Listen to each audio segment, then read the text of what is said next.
Good afternoon everyone, আশা করি আপনারা সবাই সুস্থ আছেন, ভালো আছেন, ফিট আছেন।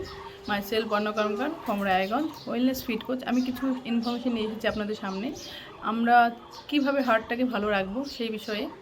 তো প্রথমত বলবো, হার্ট ভালো রাখতে আমাদের মন খুলে হাসতে হবে, লবণ কম খেতে হবে, ডায়েট প্ল্যান ফলো করতে হবে, প্রতিদিন এক্সারসাইজ করতে হবে বা হাঁটাহাঁটি করতে হবে। আর যদি ভালো রাখতে চাই হার্ট, তো আমাদের সাঁতার কাটতে পারি বা সাইক্লিং করতে পারি, সেটাতেও আমাদের হার্ট ভালো থাকে। মানসিক চাপ থেকে বিরত থাকতে হবে, প্রতিদিন 7 থেকে 9 ঘন্টা ঘুমোতে হবে, অ্যালকোহল, ধূমপান এগুলো ত্যাগ করতে হবে। আর রক্তচাপ, সুগার, ওজন এগুলো নিয়ন্ত্রণে রাখতে হবে।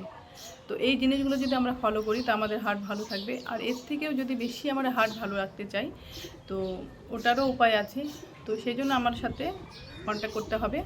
যদি এর থেকেও বেশি আমরা হার্ট ভালো রাখতে চাই, এগুলো ফলো করলে হার্ট ভালো থাকবে। তো তার থেকে যদি ভালো রাখতে চাই তো সেই জন্য আমার সাথে কন্ট্যাক্ট করতে হবে। যেহেতু ওয়েলনেস ফিট কোচ, আমি বলে দিতে পারবো আপনাদেরকে যে কী করলে হার্ট আরও ভালো থাকবে। তো আজকের মতো এটুকু ইনফরমেশন দেওয়ার ছিল। পরবর্তীতে দেখা হচ্ছে আপনাদের সাথে। ভালো থাকবেন, সুস্থ থাকবেন, পরিবারের সবাইকে সুস্থ রাখবেন।